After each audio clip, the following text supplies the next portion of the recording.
Hello students, मैं Sandeep Singh welcome करता हूं आपके ही अपने channel magnet brains Hindi medium में, जहां पर मिलता है आपको complete school education free of cost.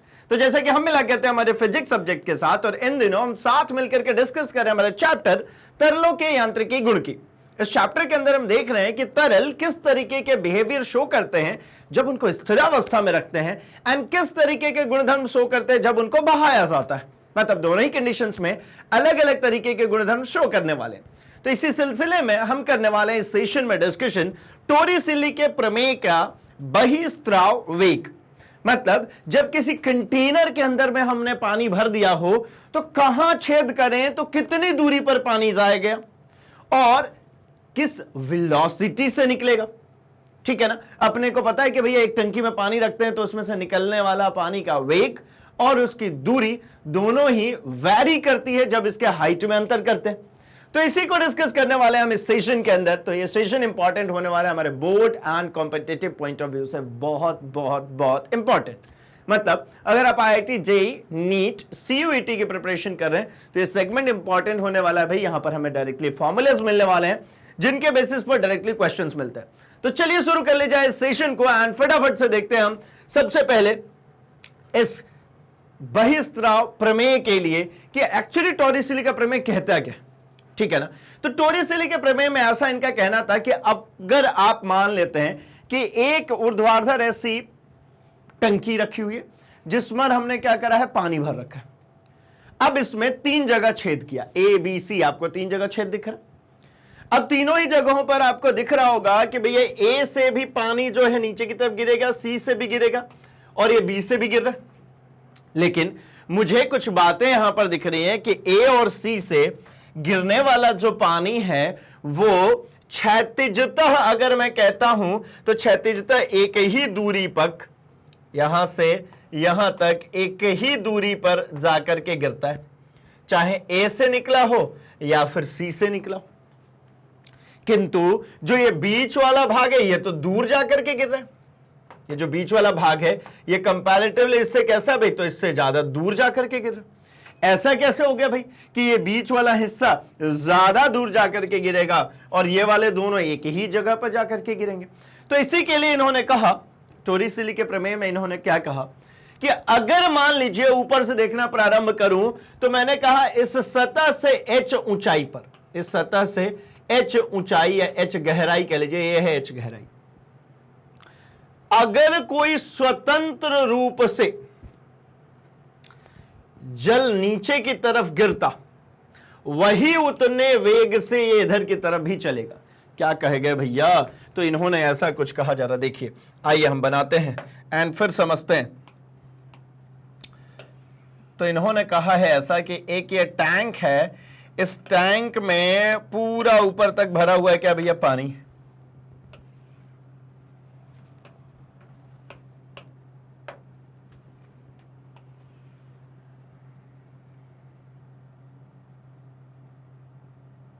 ठीक है, पूरा ऊपर तक पानी भरा है। इसमें हमने होल करना था तो हमने H हाइट पर यहां पर एक होल कर दिया। ये क्या है भाई, तो इसको हमने कहा कि ये इस ऊपरी सतह से, पानी यहीं से यहीं तक है, इस ऊपरी सतह से ये H हाइट नीचे आकर के हमने एक होल कर दिया तो यहां से पानी बाहर की तरफ निकलना प्रारंभ हो जाएगा। यहां से पानी ऐसे बाहर की तरफ गिरना शुरू होगा। अब ये जो पानी यहां से नीचे की तरफ गिर रहा है, इस पानी के लिए मैं आपसे कहूं कि भैया ये धरातल है, यहां तक आकर के पानी गिरा हुआ है, ये उड़ा देता हूं मैं। ठीक है, तो ये जो पानी यहां से गिरना प्रारंभ हुआ है ये कैसे निकलेगा, तो इस लेयर से आपको पता है हॉरिजॉन्टली v वेलोसिटी से निकलेगा, लेकिन गुरुत्वाकर्षण के कारण धीरे धीरे धीरे धीरे गोल घूमता हुआ आकर के पृथ्वी के एक सतह पर आकर के गिरेगा, जिसको सपोज मैंने कह दिया कि ये हमारे तली से x डिस्टेंस पे जाकर के गिर रहा है। ये बिल्कुल वैसे ही दिख रहा है जैसा हमने प्रोजेक्टाइल मोशन पढ़ा था, हम लोगों ने प्रोजेक्टाइल मोशन, प्रक्षेप्य गति पढ़ा था, उसी तरीके से होगा, क्योंकि पानी जो निकलेगा वो बाहर की तरफ ही निकलेगा। आप बोलोगे ऐसा क्यों होता है भैया पानी बाहर की तरफ, तो आपको पुराने दिन अगर मैं याद दिलाऊं तो देखिए ना, हम लोगों ने ऐसा कुछ समझा था क्या कि अगर इसके तली पर मान लेता हूं कि एक F अमाउंट का फोर्स किसी एंगल पे एक्ट कर रहा है, suppose this is the F amount का एक फोर्स है जो कि द्रव के अंदर कार्यरत है। ठीक है, कैसा होगा भाई? तो इस तरल की वजह से भी ये फोर्स लग सकता है इस तली पर। अब इस तरल की वजह से इस तली पर जो फोर्स लग रहा है उसको मैंने कंसीडर किया कि ये थीटा कोण पर है, तो इसका रिएक्शन भी कितना होगा भाई? इसी थीटा कोण पर होगा, क्योंकि न्यूटन्स थर्ड लॉ के accordingly every action having equal and opposite reaction, प्रत्येक क्रिया के बराबर विपरीत दिशा में बराबर प्रतिक्रिया होती है। मतलब F अमाउंट का फोर्स अगर ये फ्लूइड तली पर लगा रहा है तो ये तली भी इस फ्लूइड के ऊपर, इस तरल के ऊपर फोर्स लगाएगी बराबर मात्रा में। अगर इन दोनों के बीच का कोण थीटा है तो इसके दो कंपोनेंट्स ब्रेक हो जाते हैं। एक हो जाएगा इसका r cos theta, sorry r sin theta, ये वर्टिकल वाला, और ये हो जाएगा r cos थीटा हॉरिजॉन्टल वाला फैक्टर। अब r sin थीटा को ये ऊपर से भी फोर्स मिलता है और ये कैंसिल हो जाता है। अब इस जगह पे क्या हुआ जरा देखिए, मैं यहां पर अगर बात करता हूं तो ये ऊपर की तरफ r sin थीटा मान लीजिए लग रहा है, तो नीचे की तरफ भी एक r sin थीटा के बराबर फोर्स एक्ट कर रहा है। ये दोनों क्या कर रहे हैं? एक दूसरे को कैंसिल कर रहे हैं। मतलब वर्टिकल फोर्स के लिए एक हॉरिजॉन्टल, वर्टिकल फोर्स के लिए, अपवर्ड फोर्स के लिए एक डाउनवर्ड फोर्स है। लेकिन यहां पे क्या हुआ जरा देखिए, इधर साइड में मान लीजिए r cos थीटा जो लगेगा उसका रिवर्ट बैक तो मिल जाएगा इस दीवार से, लेकिन वही r cos थीटा जब इधर की तरफ लगेगा, यही r cos थीटा जब इधर की तरफ लगेगा तो यहां पर तो दीवार है, ये रिवर्ट बैक हो गया। लेकिन अगर इस पॉइंट पे बात करेंगे तो इस पॉइंट पे ये r cos थीटा को रिवर्ट बैक करने वाला कोई नहीं है। मतलब दाहिने तरफ r cos थीटा की वैल्यू ज्यादा हुई और ये पानी इधर की तरफ बहना शुरू हो जाता है। ये पानी के मुख्य रूप से बहाव का कारण क्या है भाई? तो यही factor r cos theta right hand side पे कोई उसको बैलेंस करने वाला नहीं है, और उसके बैलेंस नहीं किए जाने के कारण ही इस r cos थीटा के कारण यहां पर पानी जो है ये बाहर की तरफ निकलती। तो फोर्स मिल गया, मुझे यहां पर वेलोसिटी कैलकुलेट करनी है कि कितनी होगी velocity. Now coming to the point कि मैंने कहा ये h हाइट नीचे एक बिंदु है, ये A, यहां से पानी बाहर निकल रहा है, ये एक छिद्र है, इस छिद्र से पानी बाहर निकल रहा है।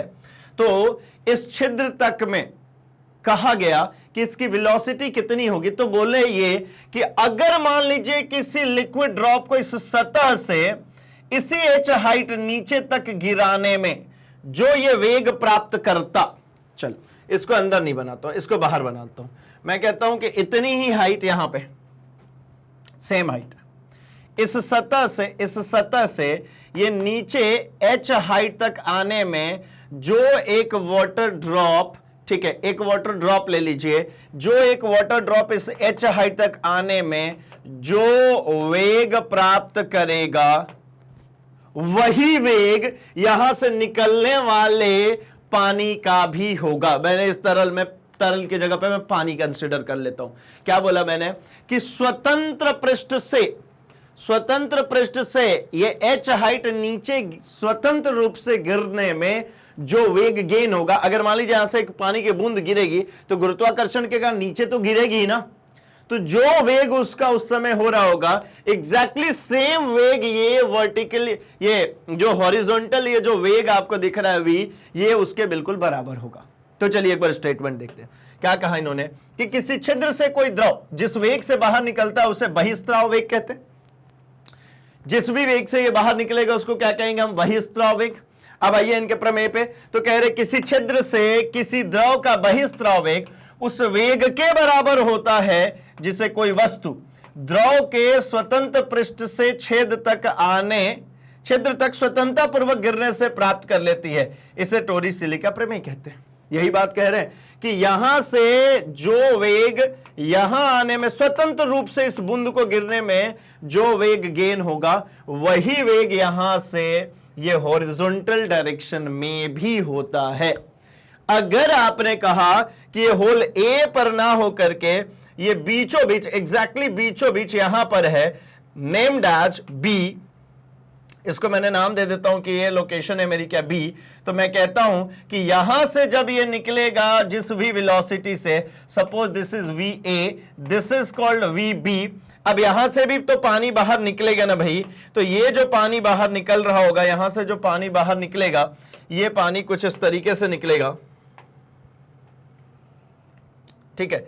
अब ये पानी दिख रहा होगा आपको कि ये दूर जा रहा है, ये कंपैरेटिवली ये VB वाली वैल्यू की वजह से कहां जा रहा है, ये दूर जा रहा है। खैर क्यों दूर जा रहा है हम इसकी चर्चा करेंगे, बट यहां पे आपको एक पॉइंट समझ में आ रहा है कि भैया ये B पॉइंट से जो निकल रहा है, जो VB है, जो B से निकल रहा है, जो वेलोसिटी है B की, जिसको हम VB कह रहे हैं, ये डिफरेंट होगा। कितना होगा, तो मैंने कहा यहीं से ये स्वतंत्र पृष्ठ, ये रहा ना हमारे पानी का स्वतंत्र पृष्ठ, ये तरल जो हमारे पास दो तरीके के हमने देखे कि गैस भी हो सकता है और द्रव भी हो सकता है, तो हमने द्रव क्यों कंसीडर किया, ताकि उसके फ्री सरफेस को कंसीडर कर सके। लिक्विड में अपना स्वयं का एक फ्री सरफेस होता है, गैस में नहीं होता। तो इस बिंदु से इस B की हाइट तक, फिर से देखिए यहां से यहां तक सीधे एक बूंद को सीधे गिरा दीजिए, तो कुछ तो वेलोसिटी से आएगा ना, जिस वेग से आ रहा होगा वही वेग यहां से हॉरिजॉन्टली ये निकल रहे पानी का भी वेग होगा। अब तो बात समझ में आ गई। सपोज आपने कह दिया कि सर मैं तो यहां C से पानी निकालूं बाहर, तो भैया निकाल लो C से पानी बाहर। मैं कहूंगा कि इस सतह से C तक आने में जो वेलोसिटी थी वही वेलोसिटी से यहां से भी बाहर निकलेगा। मतलब ऐसा कि अगर पानी की एक बूंद को ऐसा स्वतंत्र रूप से ऊपर से नीचे गिराइए या फिर टंकी में ऐसा लेकर के नीचे गिराइए, दोनों में वेलोसिटी कैसी होनी है, बराबर होनी है, बस हाइट सेम होनी चाहिए। हाइट सेम कहां से, स्वतंत्र पृष्ठ से। स्वतंत्र पृष्ठ से A की जो होल है वहां तक गिरने में जो वेलोसिटी गेन करेगा। B से अगर वेलोसिटी निकालना तो स्वतंत्र पृष्ठ से B जिस हाइट पर है वहां तक गिरने में जो वेलोसिटी गेन करेगा।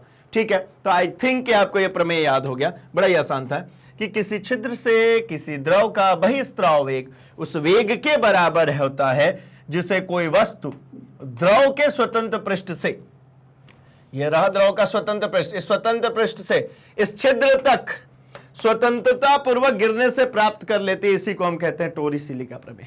यही हमारे टोरिसेली का प्रमेय। ये टोरिसेली साइंटिस्ट थे भाई, है ना, तो उनके ही नाम पे चला आ रहा है ये सब कुछ। चलिए आगे बढ़ते हैं, हमें डेराइव भी करना है। ठीक, चलिए, तो बात हो रही है कि ये A और C में दिख रहा है आपको कि भैया ये है ना दूरी बराबर है और B ज्यादा दूर गिर रहा है। इसको मैं प्रूफ करके बताऊंगा कि ऐसा क्यों हो रहा है। बस समानताएं क्या है, तो C जो है ये धरातल से H हाइट ऊपर है और A जो है वो ऊपर से H हाइट नीचे, मतलब सतह से H हाइट नीचे और ये सतह से H हाइट ऊपर। इन दोनों जगहों पे किया गया छिद्र से जो पानी आपको गिरेगा ना, उसकी हॉरिजॉन्टल रेंज जो होगी वो सेम होगी, और जो बीचों बीच करेंगे ना, इससे जो हॉरिजॉन्टल रेंज होगी वो दूर होगी, ज्यादा दूर होगी, मैक्सिमम होगी अल्टीमेटली। हम इसको प्रूव भी करेंगे। तो चलिए ना, हमें पहले एक कंडीशन बनाते हैं। पहले तो वो A पर वेलोसिटी निकाल लूं, फिर इसके बाद मैक्सिमम की बात करूंगा, है ना। क्या क्या चीजें निकालनी है मुझे, निकालनी है सबसे पहले है कि ये A और C पे वेलोसिटी कितनी है, I1 A B C पर वेलोसिटी कितनी, किस वेग से निकलेगा। फिर उसके बाद ये निकालना मुझे कि भाई हॉरिजॉन्टल रेंज कितना प्राप्त होगा। तो हॉरिजॉन्टल रेंज के केस में देख लूंगा कि A पर कितना, B पर कितना, C पर कितना, तो मुझे पता चल जाएगा कि हॉरिजॉन्टल रेंज किस में कितना ज्यादा है। नो डाउट B में ज्यादा मिलने वाला है, मुझे दिख भी रहा है। तो ये भी एक चीज पता करेंगे कि कौन सी ऐसी लोकेशन है जहां से मैं मैक्सिमम हॉरिजॉन्टल रेंज प्राप्त कर सकता हूं। तो चलिए शुरुआत करते हैं, हम फटाफट से देखते हैं। तो हमने कंसीडर किया, जो हम लोगों ने अभी डायग्राम बनाया उसी की बात करूंगा मैं, कि मान लीजिए किसी टंकी में H ऊंचाई तक कोई द्रव भरा है, ये H हाइट तक इसमें द्रव भरा है। उसके स्वतंत्र पृष्ठ से H गहराई पर टंकी की दीवार पर एक छिद्र A है। मान लीजिए छिद्र A पर द्रव का बहिस्त्राव वेग है।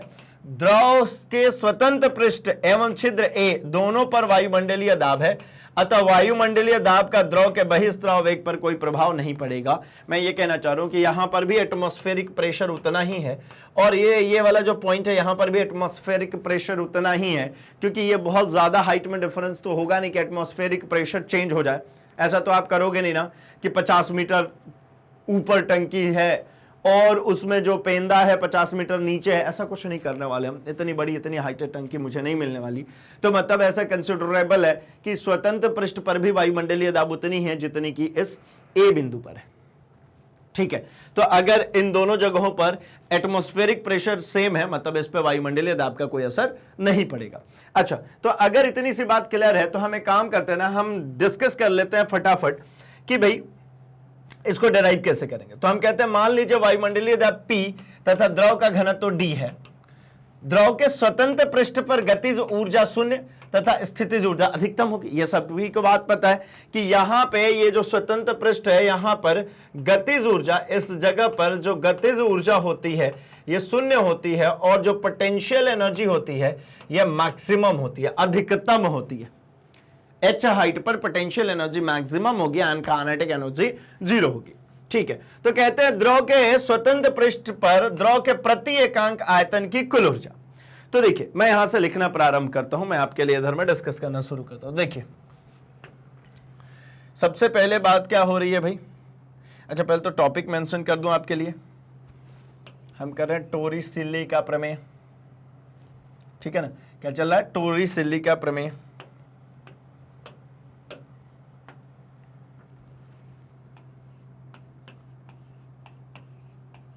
टोरिसेल्ली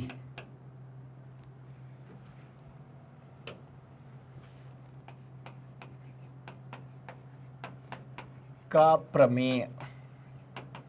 लो भैया, हो गई बात। क्या? तो हमने कहा कि द्रव के स्वतंत्र पृष्ठ पर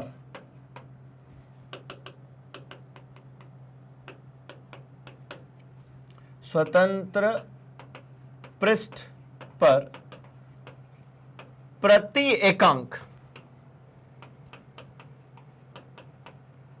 है ना, प्रति एकांक आयतन की बात करें, प्रति एकांक आयतन की कुल ऊर्जा। अब कुल ऊर्जा कैसे लिखते हैं भाई? तो कुल ऊर्जा आपको पता है गतिज ऊर्जा प्लस स्थितिज ऊर्जा प्लस दाब ऊर्जा, यही होती है। तो हमने अभी डिस्कस किया कि गतिज ऊर्जा उसकी सतह पर कितनी होगी? शून्य। स्थितिज ऊर्जा कितनी होगी भाई? तो क्या होती है? mgh। देखिए यहां पर जो गतिज ऊर्जा है वो कितनी है? 0। और पोटेंशियल एनर्जी कैसी है? मैक्सिमम। तो गतिज ऊर्जा को 0 कर देते हैं। स्थितिज ऊर्जा कितनी हो जाएगी? तो स्थितिज ऊर्जा हो जाएगी dgh, कैपिटल H भाई, है ना, ये कैपिटल H। ठीक है, तो ये हो जाता है हमारा dgh। ठीक, अब इसके बाद दाब ऊर्जा कितनी है? तो दाब ऊर्जा हमारी P। हो गई बात खत्म। ये तो हो गई स्वतंत्र पृष्ठ पे। अब हम कहां बात करेंगे भाई? तो हमने कहा कि A हाइट नीचे, A बिंदु पर है बेसिकली, A बिंदु पर H हाइट नीचे आने पर क्या होने वाला। तो देखिए यहां पर हम बिंदु A पर पहुंचते हैं, इस बिंदु A पर पहुंचते हैं। यहां पर हमारा क्या है भाई? तो ये H हाइट नीचे है, तो सतह से इसकी हाइट कितनी बची है? सतह से इसकी हाइट होती है भैया H माइनस H। ये H हाइट कम हो गया ना इस यहां से, तो ये H माइनस H। ठीक है, तो इस जगह पर भी हमें निकालना होगा क्या भाई? हमें सेम काम करना होगा। मतलब मैं कहता हूं कि द्रव के सतह से H गहराई पर किसी बिंदु A पर प्रति एकांक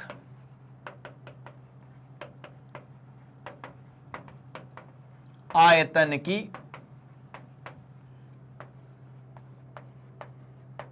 कुल ऊर्जा।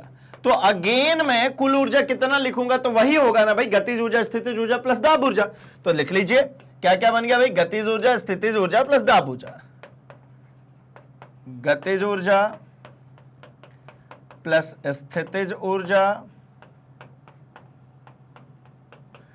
प्लस दाब ऊर्जा। अब चलिए A पर गतिज ऊर्जा स्थितिज ऊर्जा और दाब ऊर्जा की गणना की जाए। तो A पर स्थितिज ऊर्जा, दाब ऊर्जा और गतिज ऊर्जा, तो स्थित गतिज ऊर्जा तो होगी हाफ dv स्क्वायर, ठीक है, गतिज ऊर्जा कितनी, हाफ dv स्क्वायर। लेकिन स्थितिज ऊर्जा कितना हो जाएगा, तो अभी ये बचेगा dg h minus h plus दाब ऊर्जा p। अब ये h माइनस h वाले को फिर से देख लीजिए, ये भाई सतह से जो हाइट होती है वही तो स्थितिज ऊर्जा होती है ना। सतह से हाइट कितनी है, तो सतह से हाइट h माइनस h है, तो ये हमने रख लिया सतह से height h minus h plus p। अब मैं कहता हूं कि भैया चाहे मैं इस सतह पर हूं या फिर मैं इस बिंदु A पर हूं, चाहे मैं सतह पर हूं या फिर इस बिंदु A पर हूं, दोनों ही जगहों पर कुल ऊर्जा तो सेम रहेगी। Law of conservation of energy, ऊर्जा संरक्षण का सिद्धांत कहता है कि ये सतह पर और A पर दोनों ही जगहों पर ऊर्जा का कुल मान कैसा रहेगा, सेम रहेगा। तो मैं कहता हूं कि देखिए, अतः ऊर्जा संरक्षण के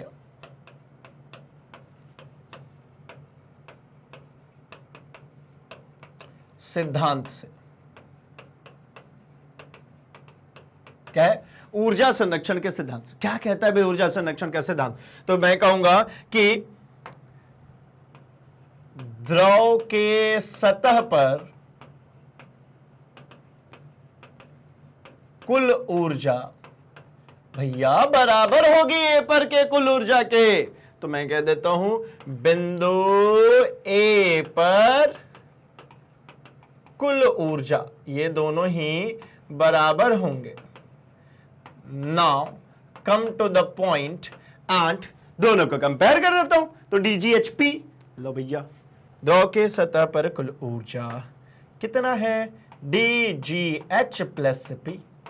अच्छा, ए पर कितना है, half dv square, half dv square plus dgH minus h plus p।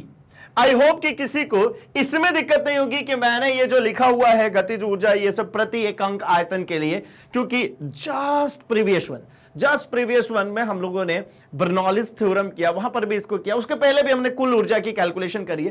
तो उसी के कंटिन्यूएशन में ये टॉपिक्स चले जा रहे हैं। और अगर फिर भी कहीं दिक्कत आ रही है तो करना कुछ नहीं होता। देखिए, मैं इधर साइड में आपको थोड़ा सा एक्सप्लेन भी कर देता हूं, फिर मैं इन दोनों को कंपेयर करता हूं। जैसे मान लीजिए मेरे पास में mgh होता है, आपको पता है स्थितिज ऊर्जा, बोलेंगे हाँ, तो मैं कहता हूं प्रति एकांक आयतन, प्रति एकांक आयतन, ठीक है, आयतन, ठीक है, आयतन। इसके लिए मुझे क्या करना होगा, तो v से डिवाइड करना पड़ेगा प्रति एकांक के। अब ये m है, m क्या है भैया, ये द्रव्यमान है, तो द्रव्यमान बराबर आपको पता है क्या होता है भाई, तो द्रव्यमान बराबर होता है आयतन इंटू घनत्व। क्या होता है ये, आयतन इंटू घनत्व। मतलब अगर आयतन को v से डिनोट करते हो, घनत्व को d से, तो इस फॉर्म को क्या लिखोगे आप लिखोगे ना v d g h, और प्रति एकांक आयतन मतलब एक v से डिवाइड करो, v से v कट गया, क्या बचेगा, dgh। ऐसे ही काइनेटिक एनर्जी की जब आप बात करेंगे तो आप बोलोगे हाफ mv स्क्वायर होता है। ये ध्यान रखेंगे, वेलोसिटी वाला स्क्वायर है, वेलोसिटी वाला, और ये कैपिटल v है भाई, तो इस m को फिर से मैं वही लिखता हूं, क्या, half of d into V. Mass की जगह पे लिख रहा हूं वी डी, इसकी जगह पे, इसकी जगह पे, ये ठीक है ना, मास की जगह पे, द्रव्यमान की जगह पे। और ये जो v स्क्वायर है वो स्मॉल v स्क्वायर, वेलोसिटी है वो, ये v स्क्वायर। अब प्रति एकांक की बात करेंगे तो इसको भी मैं v से डिवाइड कर दूंगा, ये कैंसिल हो जाएगा, क्या बचेगा, हाफ dv स्क्वायर। ये प्रति एकांक हो गया, ये प्रति एकांक हो गया। ये जो बना रहे हैं ये क्या हो गया, ये प्रति एकांक है। ऐसी प्रेशर की बात करेंगे तो वो भी प्रति एकांक में, ऐसे ही सिर्फ और सिर्फ क्या बचता है, p। चलिए ठीक है, अब बढ़ता हूं मैं, अब आता हूं मैं अपने मुद्दे पे। तो भैया ये प्रीवियस वन में ऑलरेडी किया भी था, बट स्टिल मैंने फिर से भी करा दिया, कोई दिक्कत वाली बात नहीं। चलिए ना, इधर में थोड़ा सा मेहनत की जाए। dgh plus p is equals to half of dv square. ये वेलोसिटी वाला v है ना, वेलोसिटी वाला v है, तो कंफ्यूजन नहीं होना, ठीक है। तो भैया ये हो जाएगा dg capital H minus dg small h plus p। ये देख रहा है p से p कैंसिल, dgh से dgh कैंसिल हो जाएगा, हाँ हो जाएगा, ठीक है।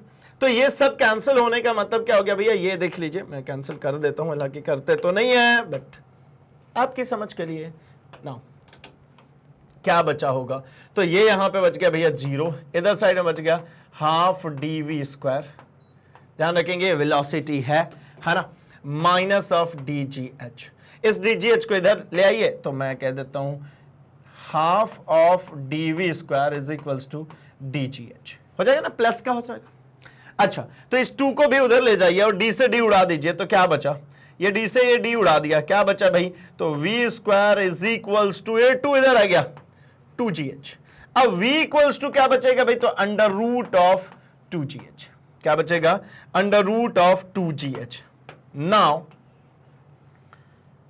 आई कैन से दैट कि भैया ये वेलोसिटी इस वेग से इस a पर, ये जो यहां पे आपको वेलोसिटी दिख रहा है, इसकी वैल्यू कितनी मिल गई भाई, तो ये जो आपको यहां पर वेलोसिटी दिख रही है, इसकी वेलोसिटी मिल चुकी है, इसकी वेलोसिटी मिल चुकी है हमारे पास अंडर रूट ऑफ 2gh। कितनी, अंडर रूट ऑफ 2gh। ये वो वेलोसिटी है जिससे ये a से आगे की तरफ निकलने वाला है। तो क्यों ना मैं ऐसा एक काम कर लूं कि ये स्वतंत्र पृष्ठ से ये h हाइट गिरने में, स्वतंत्र पृष्ठ से ये h हाइट गिरने में जो वेलोसिटी गेन होगी due to acceleration due to gravity, है ना भाई, गुरुत्वीय त्वरण के कारण इस बूंद को इस h हाइट गिरने में जो वेग प्राप्त होगा उसको और निकालता हूं। अगर मेरे इसी अंडर रूट 2gh के बराबर आ गया तो मैं इस थ्योरम के अकॉर्डिंगली कह सकता हूं कि हां, स्वतंत्र पृष्ठ से मुक्त रूप से गिरने वाले पिंड के वेग उसी ऊंचाई पर प्राप्त क्षैतिज वेग के बहिस्त्राव वेग के बराबर होता है। तो पहली बात तो हमें समझ में आ गई, पहला हमें यह कैलकुलेशन समझ में आ चुका है, तो इसकी तो कहानी हो गई कि हमारा v equals to under root of 2gh मिल चुका है। इसको इक्वेशन नंबर फर्स्ट दे दिया, ठीक है। क्या क्या है भाई कि बर्नौली के प्रमेय से ये दोनों जगहों पे बराबर होंगे ऊर्जा, और ये half dv square minus dgh equals to 0, v square equals to under root of 2gh हम लोगों ने निकाल लिया। बर्नौलीज थ्योरम किसको डिक्टेट करती है भाई कि टोटल एनर्जी कांस्टेंट होता है। अब क्या मैं कहना चाह रहा हूं, तो मैं कहता हूं कि h ऊंचाई से गिरते हुए किसी पिंड के लिए, ठीक है, अब क्या निकाला जाए, तो निकालते हैं अगले पॉइंट पे। चल वही रहा है अभी भी टोरिसेल्ली का प्रमेय। क्या चल रहा भैया, टोरिसेल्ली का प्रमेय।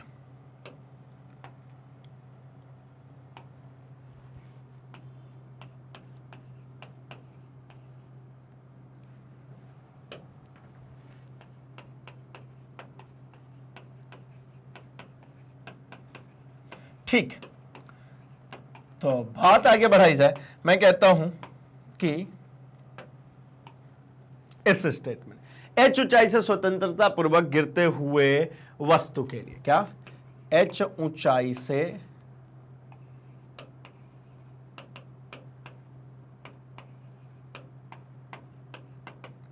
स्वतंत्रता पूर्वक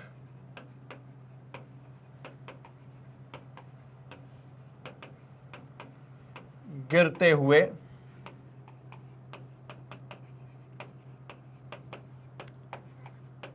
पिंड के लिए, ठीक है, क्या क्या होगा, तो आप कह सकते हो प्रारंभिक वेग, प्रारंभिक वेग कितना भैया u, इसकी वैल्यू कितनी होगी 0, क्योंकि h हाइट पे जब वो था तो कुछ भी वेग नहीं था उसके पास। इसके बाद मैं कहता हूं विस्थापन कितना मिलेगा, है ना, विस्थापन जो आपको मिलेगा s, उसकी जगह पे आप क्या लिखेंगे h हाइट, ठीक है, और अंतिम वेग हमने कह दिया v, और यहां पर काम कर रहा होगा गुरुत्वीय त्वरण। कौन होगा गुरुत्वीय त्वरण, तो स्मॉल g। तो मैं कहता हूं न्यूटन के तृतीय नियम से, न्यूटन के, ऐसा लिखते गति के तृतीय समीकरण से, गति का तृतीय समीकरण क्या कहता है, तो ये कहते हैं v square minus u square is equal to 2gh। अब आपने कहा u की वैल्यू 0 हो गई, तो v square is equal to 2gh। Finally आपको अब दिख गया होगा कि मैं क्या करने वाला हूं भाई, v equals to under root of 2gh। v equals to मुझे क्या मिल जाएगा, under root of 2gh। v equals to under root of 2gh। तो मुझे ऐसा मिल गया क्या कि अगर मैं टोरिसेली के प्रमेय से कहूं तो मुझे पहले समीकरण में भी यही बात मिली थी। ये पहले समीकरण में भी v इक्वल्स टू कितना मिला था, अंडर रूट ऑफ 2gh। यहां पर भी मेरे को क्या मिला, v equals to under root of 2gh। इसका सीधा मतलब ये होता है कि h ऊंचाई से स्वतंत्रता पूर्वक गिरता हुआ पिंड जो वेलोसिटी गेन करेगा h हाइट गिरने में, उसी h हाइट पर बहिस्त्राव वेग बराबर होगा। तो मतलब क्या लिख सकता हूं, अर्थात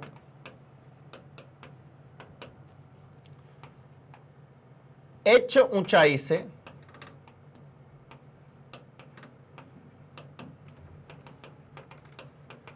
स्वतंत्रता पूर्वक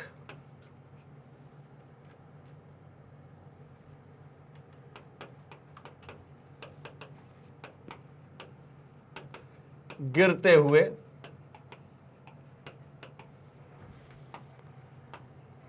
पिंड का वेग बराबर होगा किसके भाई, तो इस पिंड का वेग बराबर होगा h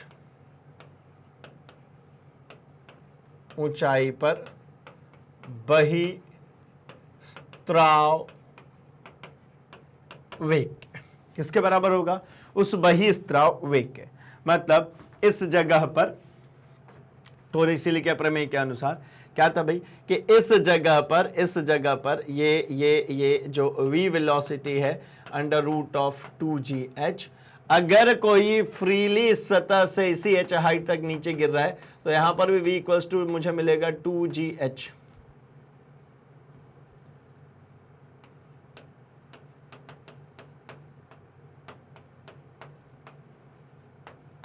ठीक है, मतलब अतः किसी छिद्र से किसी द्रव का बहिस्त्राव वेग उस वेग के बराबर होता है जिसे कोई वस्तु द्रव के स्वतंत्र पृष्ठ से छिद्र तक स्वतंत्रता पूर्वक गिरने से प्राप्त करती है। यही टोरिसेली का प्रमेय है। ये निकल गया भाई हमारा टोरिसेली का प्रमेय। ठीक, समझ में आ गया होगा आई थिंक। ठीक है, बहुत ही आसान सा काम था। आगे बढ़ते हैं एंड हम बात करते हैं कि इसके द्वारा जो क्षैतिज दूरी तय की जाएगी, ये जो क्षैतिज दूरी तय की जा रही है, ये क्षैतिज दूरी कैसे कैलकुलेट करेंगे। तो क्षैतिज दूरी तय कैलकुलेट करने के लिए बहुत ही आसान सा काम है। हम एक काम कर लेते हैं इसके लिए भी। देखिए क्षैतिज दूरी के लिए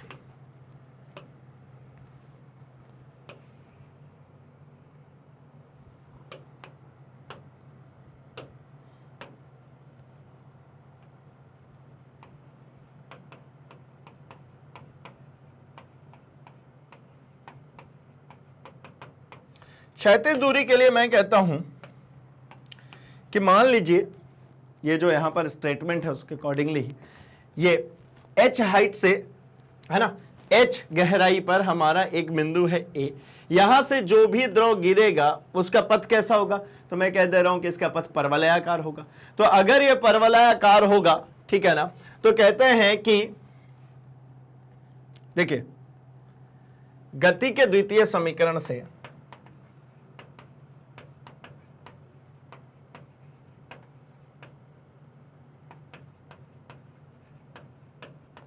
ये गति का द्वितीय समीकरण कहता है s equals to u t plus half of g t square, यही ना। अब मैं इसके लिए कहता हूं कि देखिए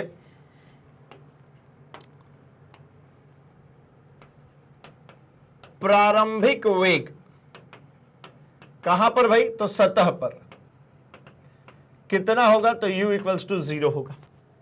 ठीक है, अब दूसरा h गहराई नीचे आने में लगा समय कितना होगा, तो मैंने कह दिया कि भैया t। अब पॉइंट यह है कि इसको h गहराई नहीं आना है, इसको कहां आना है भाई, तो इसको तो ये पूरा ही ट्रैवल करके आना है, इसको ये पूरा ही ट्रैवल करके आना है, ये पूरा ट्रैवल करके आना है। ये यहां से यहां तक की ऊंचाई कितनी है, ये जो तय करके आना है ये कितना है भाई, तो मैं कहता हूं कि ये है h माइनस h। ये ऊपर वाला हिस्सा कितना है, ये है स्मॉल h। तो ये यहां से यहां चल करके आने का दूरी कितना है, तो h माइनस एच। तो मैंने यहां पर भी स्टेटमेंट बदल दिया, मैं कहता हूं कि u इक्वल्स टू 0, यहां पर कहते हैं h माइनस एच, गहराई नीचे आने में लगा समय अगर t हो, तो ये विस्थापन कितना हो गया, ये विस्थापन अल्टीमेटली कितना हो गया, तो ये हो गया h माइनस एच, ये हो गया हमारा विस्थापन। इतनी दूरी तय करके आनी है, u की वैल्यू भैया तो ये हो गई 0 into T plus half of g t square, चलेगा हाफ ऑफ जी टी। ये फर्स्ट टर्म तो खत्म ही हो गया, ये बचा हाफ ऑफ, तो ये देखिए 2 इधर आ जाएगा, h minus h is equals to g t square, t square is equals to 2h minus h upon में g, 2h minus h upon में कितना हो जाएगा भाई जी। ठीक है, ये किसकी वैल्यू आ गई, ये वैल्यू आ गई हमारी टाइम की। ठीक है, अब आगे और फर्दर थोड़ा सा सॉल्व कर लेते हैं। मैं कह देता हूं t इक्वल्स टू क्या लिखिएगा, तो under root of 2h minus h upon में g। ये मिल गई हमारी वैल्यू किसकी, ये मिल गई हमारी वैल्यू टाइम, मतलब इतना टाइम इसको यहां नीचे गिरने में लगने वाला है। किंतु हमें तो कैलकुलेट करना है कि भैया इसके द्वारा जो हॉरिजॉन्टल डिस्प्लेसमेंट है, क्षैतिज दूरी है, वो कितनी होगी। तो मैं कहता हूं जरा देखिए, टाइम निकाल लिया, क्षैतिज दूरी की बात कर ही रहे, तो मैं कहता हूं देखिए जरा, टॉपिक चल रहा है हमारा क्षैतिज दूरी, है ना, क्षैतिज दूरी ही कैलकुलेट करने वाले हैं।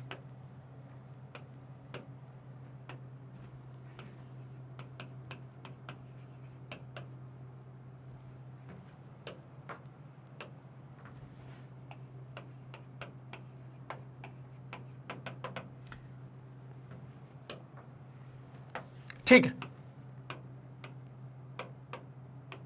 क्या करना था भाई, तो मैं कहता हूं क्षैतिज दूरी के लिए अगर मैं कहूं कि देखिए वेग के सूत्र से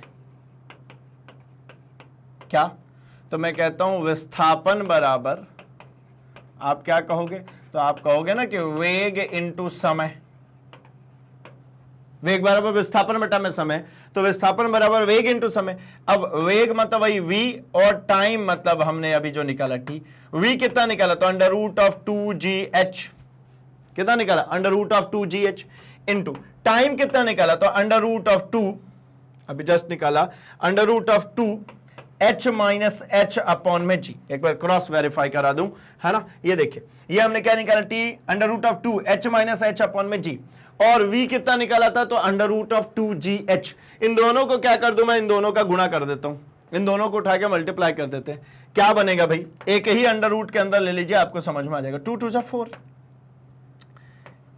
gh, h minus h upon में g, ये g से g कैंसिल, और एक 2 के इधर आ जाएगा, एक 2 बाहर आ जाएगा, तो ये 2 बाहर आ गया, अंदर में क्या बच जाएगा भाई, तो अंदर में बच जाएगा small h capital H minus small h, ये हो जाएगा हमारा विस्थापन, ये हो गया हमारा x। 2 under root of h capital H minus small h, ठीक है, capital H minus of small h, कोई दिक्कत, ये हो गया हमारा हॉरिजॉन्टल। अच्छा, इसकी अगर मैं बात करता हूं तो इसको इक्वेशन नंबर 3 ले लेते हैं, इसको इक्वेशन नंबर कितना कंसीडर कर ले, 3। अब यहां पर एक स्टेटमेंट देखेंगे, जरा देखिए ना कितना आया है, ये 2h h माइनस h, है ना, x की वैल्यू जो आई है ये आई है 2 under root of h minus h।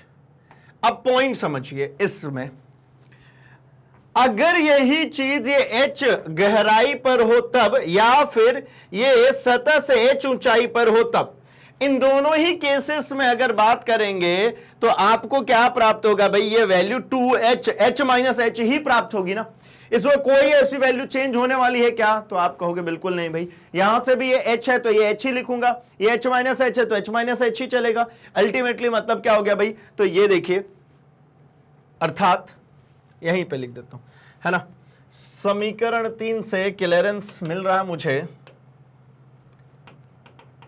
समीकरण 3 से क्या कह सकता हूं मैं, ए तथा बिंदु ए तथा सी से निकलने वाले द्रव की क्षैतिज दूरी समान होगी। कैसी होगी भाई? क्षैतिज दूरी समान होगी। मतलब चाहे वो इस ए से निकले या फिर वो सी से निकले, ये जो यहां से यहां तक हॉरिजॉन्टल डिस्प्लेसमेंट है, इन दोनों ही केसेस में सेम मिलने वाला है। या फिर आप कल को मन करे तो ऐसा भी बना सकते हैं इस कंटेनर को, सी सपोज ये यहां पे ले गए और ये यहां पर लेकर के गए, ये यहां से यहां तक की हाइट स्मॉल एच, यहां से यहां तक की भी हाइट स्मॉल एच, तो ये और ये एक ही जगह पे गिरेंगे, ये बिल्कुल सेम पॉइंट पे गिरेंगे। चाहे नीचे से मतलब धरातल से आप एच हाइट पर हो या फिर उसकी सतह से मतलब ऊपरी सतह से आप एच हाइट पर हो, दोनों ही जगहों से गिरने वाला जो द्रव होगा उसके द्वारा क्षैतिज दूरी जो तय की जाएगी वो 2√h h माइनस एच ही तय की जाएगी। ये इससे सिद्ध होता है। अब मुझे चाहिए क्या? मुझे चाहिए कि मैक्सिमम कितना होगा, है ना, अधिकतम दूरी कितना तय कर सकते हैं। तो अधिकतम दूरी तय करने के लिए मुझे इसका डिफरेंशिएशन करना पड़ेगा। ठीक है, इसका मुझे क्या करना पड़ेगा? डिफरेंशिएशन करना पड़ेगा अधिकतम के लिए। तो ये हमने अभी जस्ट कैलकुलेट किया भाई, हमने टाइम कैलकुलेट किया था और इस फॉर्मूले से वेलोसिटी इनटू टाइम करके हमने कैलकुलेट कर लिया था कि कितनी दूरी तय होगी, है ना। चलिए, ये तो हमने कर लिया है। हम क्या कहना चाह रहे थे कि छिद्र चाहे द्रव के स्वतंत्र पृष्ठ की गहराई पर हो या h माइनस एच गहराई पर हो या टंकी की तल से h ऊंचाई पर हो, द्रव द्वारा तय की गई क्षैतिज दूरी x का मान उतना ही रहता है ना, इसमें कोई चेंज नहीं होता। अर्थात क्षैतिज दूरी x का मान अधिकतम होता है यदि h माइनस एच का मान अधिकतम हो। इसका क्या मतलब हुआ भाई कि जब मुझे पता चला थर्ड इक्वेशन में कि x equals to 2√h h minus h है, तो कब होगा भैया दूरी अधिक?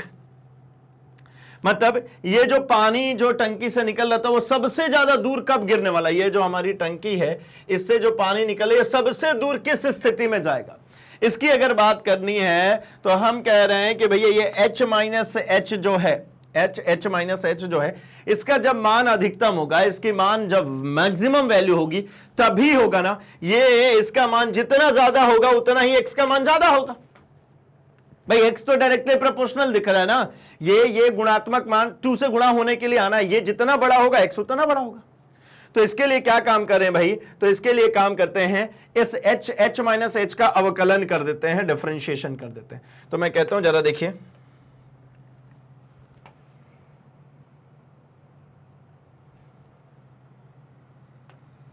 अधिकतम क्षैतिज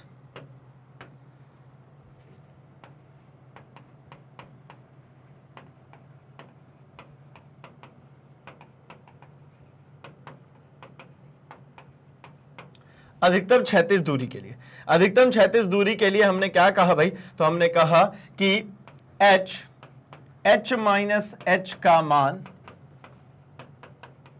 अधिकतम होने पर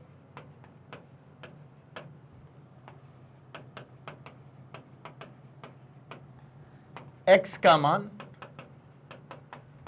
भी अधिकतम होगा। x कौन है भैया? वही क्षैतिज दूरी।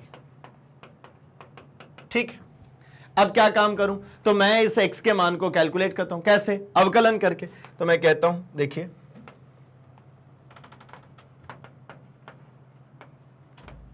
अधिकतम मान के लिए,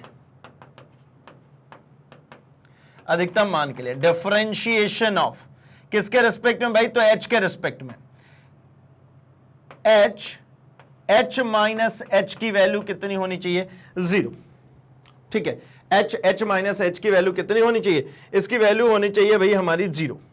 ठीक, अब इसका डिफरेंशिएशन करना है। अब कैसे होगा इसका डिफरेंशिएशन? तो एक काम करते हैं, यहीं कर लेता हूं मैं डिफरेंशिएशन भी।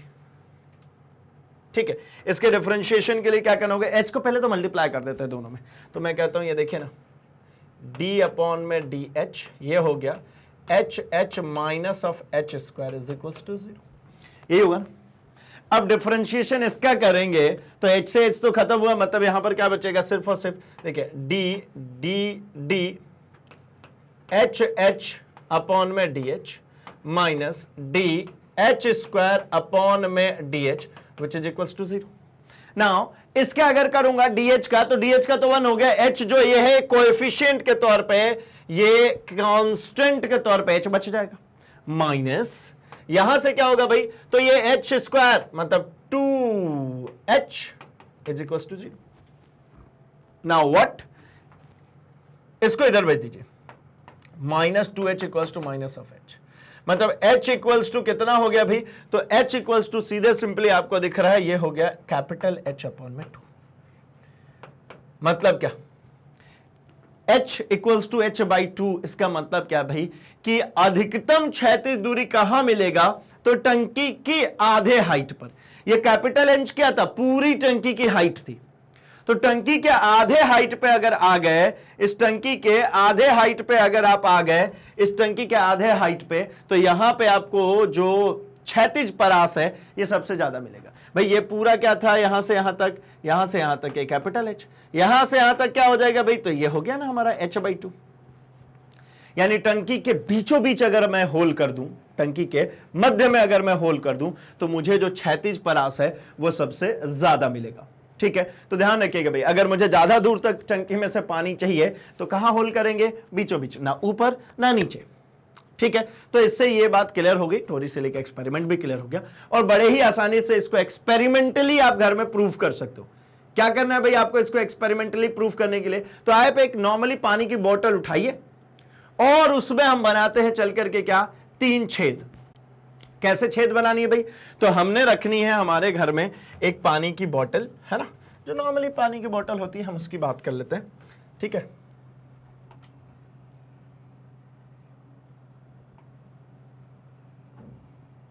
ठीक है, ऐसी एक पानी की बोतल। ठीक, अब इसमें क्या करना, आपको है ना 3 छेद बना दो बड़े ही प्रेम से, 1 2 और जितनी ऊपर से थी उतनी यहां से 3। अब इसमें क्या करना है, पानी भर देता हूं मैं। चलो भैया इसमें भर लिया जाए पानी।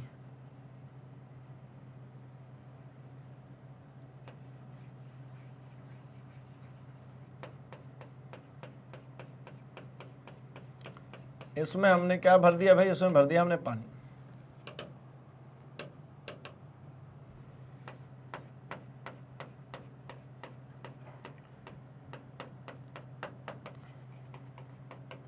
अब आपको इसमें क्या प्राप्त होने वाला है, ये चूंकि ऊपर का थोड़ा सा शेप अलग सा होगा, तो आपको जो पानी भरना है वो पानी भरना कहां तक है भाई, तो ये पानी आपको भरना है यहां तक, ये जो ये वाली बाउंड्री होती है यहीं तक, और ये नीचे से। अब ये वाली हाइट जो आपको दिख रही है यहां से यहां तक, और ये वाली जो हाइट दिख रही है, ये दोनों हाइट कैसी हो जाएगी, सेम हो गई।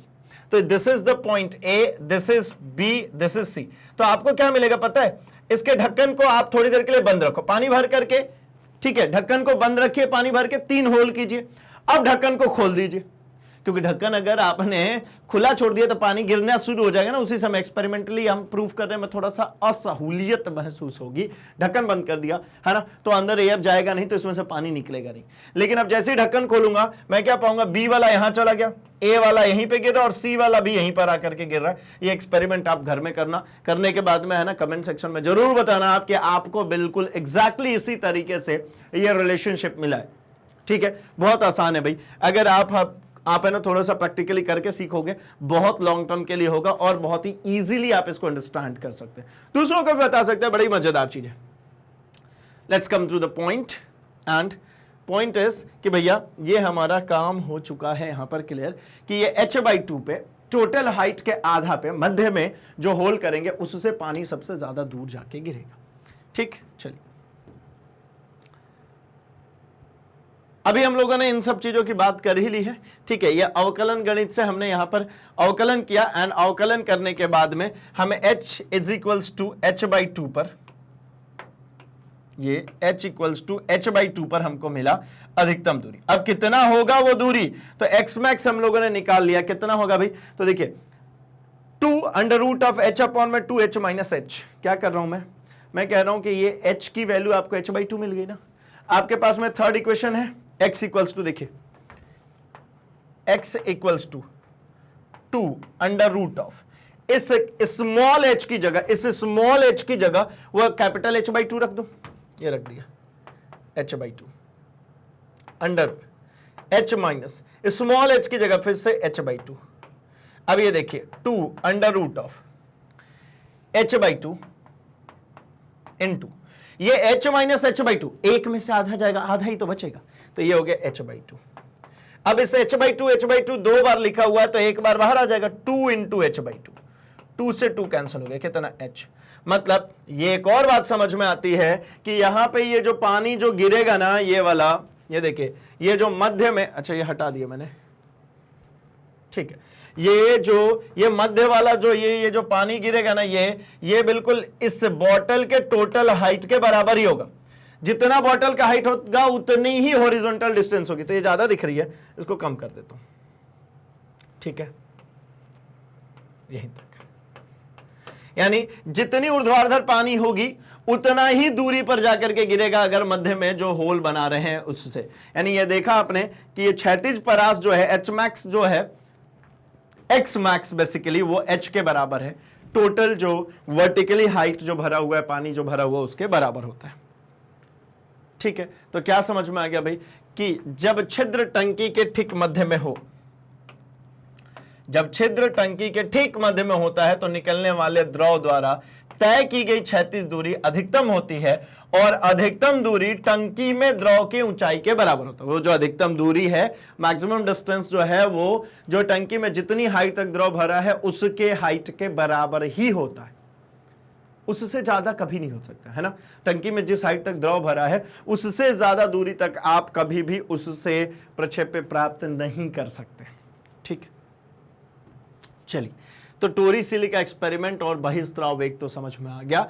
अब एक काम करते हैं, अब हम एक क्वेश्चन लेते हैं और इस क्वेश्चन को सॉल्व करके देख लेते हैं ताकि हमें बातें समझ में आ जाए जो हम लोगों ने अभी डिस्कस किया थ्योरेटिकली, क्या वो वैसे ही है जैसा हम समझ पा रहे हैं। तो हम कह रहे हैं एक टंकी में पानी के तल की ऊंचाई 90 सेंटीमीटर है। ठीक है, तो देखिए पानी की टंकी तल से ऊंचाई, मतलब तल से ऊंचाई का मतलब क्या है, कैपिटल एच। तल से ऊंचाई का मतलब क्या भैया, कैपिटल एच। 90 सेंटीमीटर गिवन है, मतलब 90 इंटू 10⁻⁻² मीटर गिवन है। ठीक, टंकी की तली से उस छिद्र की ऊंचाई क्या होगी जिसके लिए क्षैतिज परास अधिकतम हो। तो क्षैतिज परास अधिकतम हो, क्या ऊंचाई होगी भाई, तो जस्ट हाफ होगी ना। तो देखिए ना, अधिकतम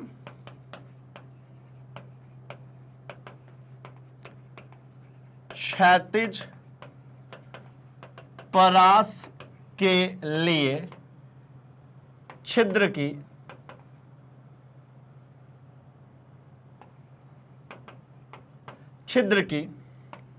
ऊंचाई, तो छिद्र की ऊंचाई कितनी होती है भैया, स्मॉल एच से लिखा था अभी हम लोगों ने, कितनी होती है, h/2। h/2 मतलब कितना, तो ये कहेंगे आप 90 इंटू 10⁻² अपॉन में 2, यानी कितना हो गया 45 इंटू 10⁻² मीटर पे होगा। ठीक है, 45 इंटू 10⁻² मीटर पर होगा। अब क्या बात करें, अब कह रहे हैं इस छिद्र पर बहिस्त्राव वेग क्या होगा, वेलोसिटी कितनी होगी। तो वेलोसिटी, बहिस्त्राव वेग के लिए फॉर्मूला भी हम लोगों ने निकाला, क्या, बहिस्त्राव वेग कितना था भाई, v इक्वल्स टू हम लोगों ने देखा √2gh, कितना, √2gh। ठीक, तो हम इसको यूज कर लेते हैं, कितना हो गया भाई, तो 2g की वैल्यू इन्होंने कही है 10 ले लेना आप, है ना, सहूलियत के लिए, तो मैं ले लेता हूं 10। h की वैल्यू तो ये देखिए 45 × 10⁻²। ठीक है, अब गुणा कर दीजिए, 45 दूनी 90 और ये 90 और ये 0, 900 हो गया, है ना, इंटू 10⁻²। तो 10⁻² 2 जीरो से कंपनसेट हो जाएगा, √ कितना बच जाएगा भाई, √9, मतलब कितना बचा, 3 मीटर पर सेकेंड। यानी ये जो बहिस्त्राव वेग है, ये जो वेग है ये कितना आ गया भाई, ये आ गया 3 मीटर पर सेकेंड। 3 मीटर प्रति सेकेंड की वेग से ये गिरने वाला है। यानी ये अगर मैं ऐसा टंकी बना भी लूं, ये एक टंकी थी जिसमें क्या दिया गया था भाई, तो हमसे कहा गया था कि ये H जो है ना, ये जो कैपिटल H जो है इसकी वैल्यू हमारे पास में थी 90 इंटू 10⁻² मीटर। इतने हाइट तक इसमें क्या भरा था, इसमें जल भरा गया था। ठीक है, अभी क्या करना भाई, तो इसमें जो भरा गया जल था, चलिए इसमें क्या करना था, हमें जल भरना था।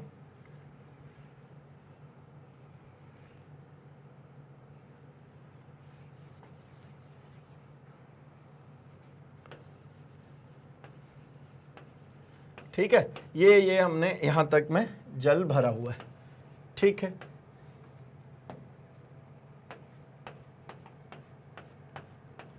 किस साइड तक भाई, तो ये जो अब ऊपरी सतह जो आपको दिख रही है वो है हमारी 90, कितनी है, 90 इंटू 10⁻²। अब कह रहे हैं कि कहां पर छेद करेंगे, तो मैंने कहा था आधे हाइट पे, तो ये आधे हाइट पर यहां पर हमने क्या कर दिया, छेद। तो मतलब यहां से यहां तक की जो वैल्यू है ना, ये यहां से यहां तक की जो वैल्यू होगी, ये स्मॉल h है, ये भी स्मॉल h है, ये कितना होता है भाई, तो ये h/2 होता है, ये 45 × 10⁻²मीटर थी। अब यहां पे जो क्षैतिज परास मुझे मिलेगा वो अधिकतम मिलेगा, यहां पे जो क्षैतिज परास मिलेगा वो कितना मिलेगा, अधिकतम। और इस अधिकतम वैल्यू को भी अगर आप कैलकुलेट करना चाहते हैं कि अधिकतम कितना होगा, तो ये बराबर होगा किसके, h के। मतलब ये कितनी दूरी होगा, 90 इंटू 10⁻² मीटर। ये कितना दूर यहां से पानी निकल करके गिरेगा भाई, तो 90 इंटू 10⁻² मीटर। अच्छा, यहां पर वेलोसिटी क्या होगी इसकी, तो ये होगी 3 मीटर प्रति सेकेंड। अब लीजिए, हो गई ना सारी बातें समझ में आ गई ना, कि कंटेनर के अंदर में जब हमने पानी रखा है तो मैक्सिमम वेलोसिटी कितनी होने वाली है, मैक्सिमम डिस्टेंस कितनी होने वाली है ना, और कहां पर वो छेद करें कि बहिस्त्राव वेग अधिकतम होगा। सारी ही वैल्यूज, सारे ही कैलकुलेशन हमारे सम्मुख आ चुके हैं। बड़े ही आसान शब्दों में हमने इसको कैलकुलेट कर रखा है। आई होप कि आपको ये अब टॉपिक पूरी तरीके से क्लियर होगा। हर एक छोटे बड़े टॉपिक के अंदर आने वाले कॉन्सेप्ट्स आपको समझ में आ चुके हैं, एंड कुछ भी टिपिकल टाइप की चीज थी भी नहीं, है ना। बड़े ही आसान आसान शब्दों में हमने काम किया। तो एक काम कर लीजिए, आप इसके स्क्रीनशॉट्स रख लीजिए, क्योंकि हमने पूरी डेरिवेशन यहां पर एक साथ कंप्लीट करी है।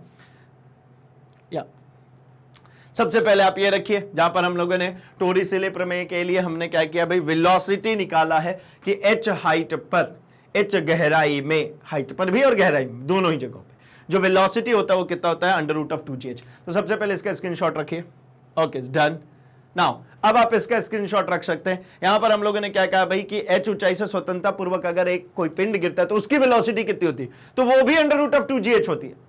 मतलब h हाइट पर जो बहिस्त्राव वेग है और जो स्वतंत्रता पूर्वक कोई पिंड गिरती है, दोनों का वेग बराबर होता है। यही तो था हमारा टोरिसेले का प्रमेय। हो गया। अब निकालिए यहां पर क्षैतिज दूरी। तो क्षैतिज दूरी के लिए पहले समय निकाला, तो इसका भी स्क्रीनशॉट रखिए।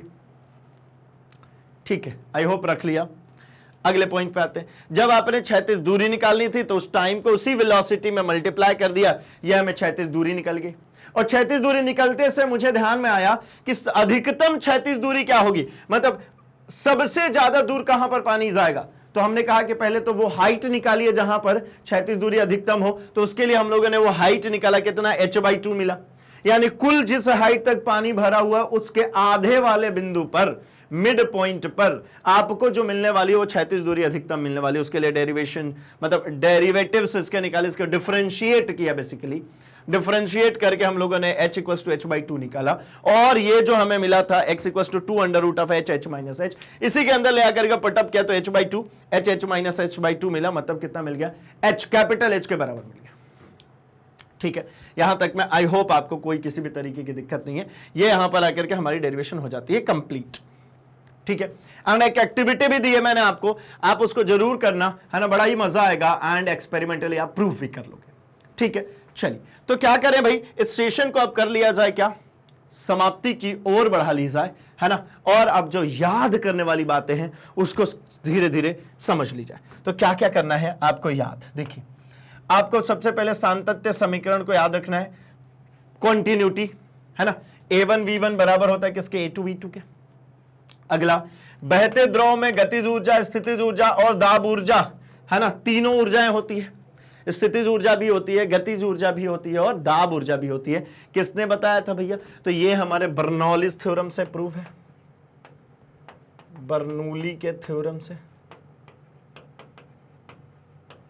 बर्नौली ने इन तीनों की बात कर ली थी।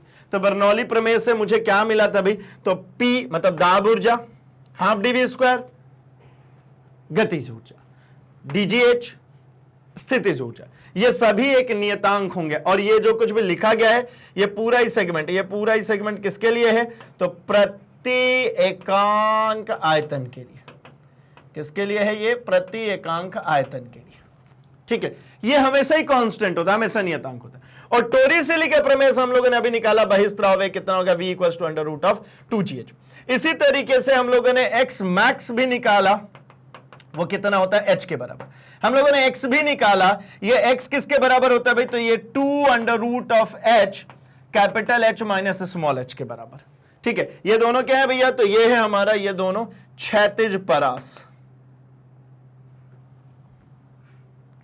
ये दोनों क्या है? ये दोनों है क्षैतिज परास।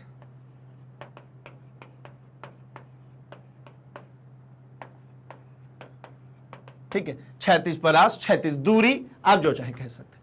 तो ये इतनी सी बातें हैं जो कि आपको इस चैप्टर के अंदर से, इस सेकंड पोर्शन के अंदर से आपको याद रखनी है। ये चैप्टर अल्टीमेटली 3 पोर्शंस में डिवाइडेड है। ठीक है ना, हमारा hydrostatics first, second and third, है ना। हाइड्रोस्टैटिक्स फर्स्ट में हम बात करेंगे हाइड्रोस्टैटिक्स की, इसके बाद हाइड्रोडायनामिक्स है ना। मतलब हम पहले बात कर रहे हैं द्रव स्थितिकी की, फिर द्रव गतिकी की, फिर से द्रव गतिकी की ही बात करेंगे। ठीक है, तो इस तरीके से 3 पोर्शंस में हमारे सामने आने वाला है। चलिए, तो ये सेकंड पोर्शन से आप इतनी सारे फॉर्मूलेस को याद रखेंगे।